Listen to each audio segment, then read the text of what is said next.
हमार पतोई मिलल बिया दिन भर कुर्सी लगा के बैठल रहतिया ओकरा तो कोनो कार करे के मन नहीं करत। ए दुल्हन हाँ दिन भर मोबाइल चली चला ना चला घासी के हम घास काटल लौकतनी। हाँ का करे वाला लौकतड़ी पढ़ल लिखल बानी अपने घर बढ़िया घर के बानी मुझे घास कटाइल बानी हम मोबाइल जब का कर हमारे बस के नहीं खे। चला घासिया काट के ले ना आवेला हम नहीं जेबे घास काटे चला ना हो हम नहीं जेबे चलो ना खसो और चार गो भैंसिया वैसे के खियाई हमारी जिम्मेदारी बड़ी सु तारन बाप देले बाणे सबका घास काटी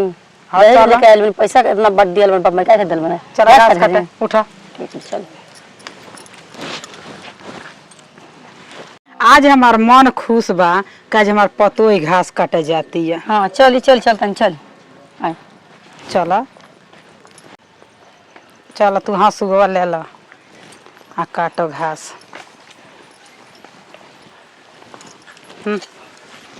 धर काट हम घास काटे लोकतन हमके घास देनी काटे के हंसुआ। हाँ तो का काटे वाला बाड़ी हमको बाबा जिंदगी लिए हंसुआ का कहाला घास का कहाला हम खाली खैले बानी तार पढ़ले बाप भैंसिया दल बाने, हमार बाप ने खंदाला भैंस हमार बाप खाली पैसा दाला बाने जनी तार दे आदमी के भैंसिया तो तू हिस्सा नहीं जो वो हमके नहीं चाहिए हिस्सा हमार बाप उतना दाला बाने हमारा हिस्सा के मतलब नहीं कि हम बस खैले पढ़ले बानी हम ही कुल हाल लेके रेता खेत के गमा का करबू तोरे का करे चावा ना खेबू तो हम नहीं खिएबे तारा काटे तू काटा खियावो हमरे बस करने के हम लाई हंसुआ पकड़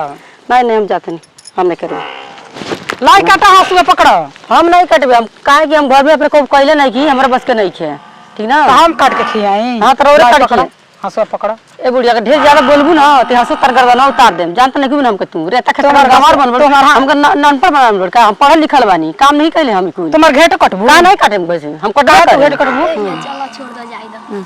चल आइए कहो तू कुर्सी लगा के बैठे बुआ में ना दूध हेब। हाँ कुर्सी लगा के बैठे आइल बड़ू बूढ़वा ऐसन पतो खोज दहलस खाली रील बनाई मोबाइल चलाई नाद नहीं उदहाई ओकरा से ऐसन बुढ़वा पतो खोज दहलस दिन रात मोबाइल चलावतिया। ए बुढ़िया दिन रात रील बनाती काम करे बात काम कर हमारे बाजार नौटंकी मत दिखाओ ठीक ना हम पैसा हमारे बाप गिल्ला बड़े ऐसे फ्री तू नहीं क्यों आई बाप तार गिल्ला बड़ा पैसा तू मोबाइल चलाई हम काहे ना चलाए हम चलेबे कर मोबाइल चला का जलन होत हटे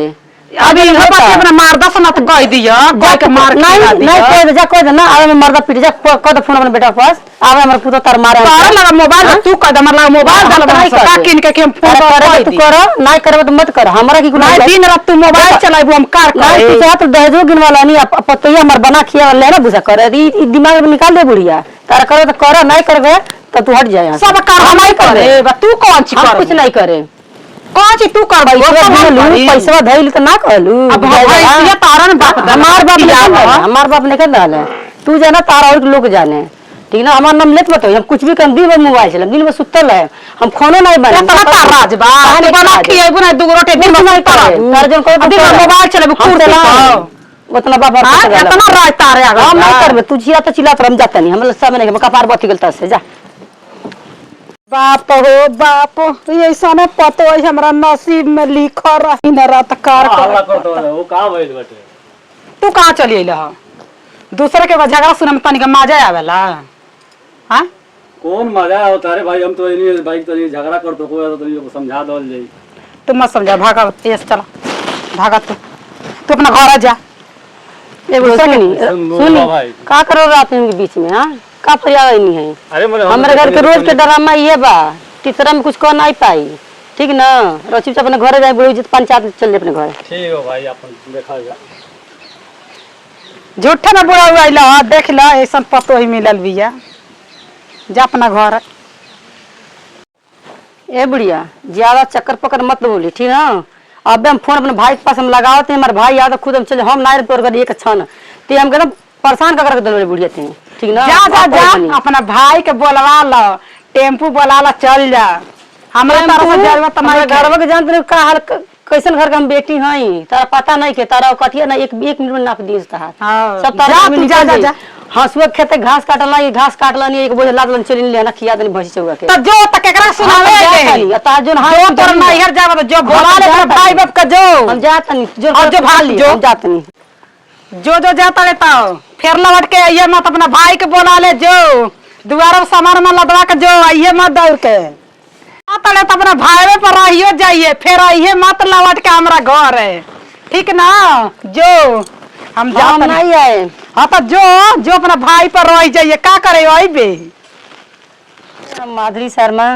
नमस्ते, हम बबीता कुशवाहा। ये सब वीडियो मनी मनोरंजन खातिर बनौला रहनी है, आप लोग देखी जा और पसंद करिए, सपोर्ट करी जा। और ऐसा सास बहू में रियल झगड़ा मत करम जा। ये हम लोग खातिर मस्ती कॉमेडी वीडियो बनल रहा, ऐसा कोई हम दोनों बात नहीं के, हम दोनों खुश बानी जा। ये बस देखे खातिर आप लोग सपोर्ट करी और आगे बढ़ाई जा।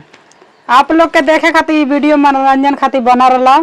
कॉमेडी वीडियो प्यारा सा आप लोग देखे जा और लाइक कमेंट शेयर सब्सक्राइब करे जा। केहू अपने सास पतोई में झगड़ा मत करे जा, पतोई सास में झगड़ा नहीं कर जाला। एगो सास छूटेली तो दूसरा सास मिलेली, माई मिलेली। तो आप लोग से रिक्वेस्ट बा कि दिल से मत ले जा। धन्यवाद।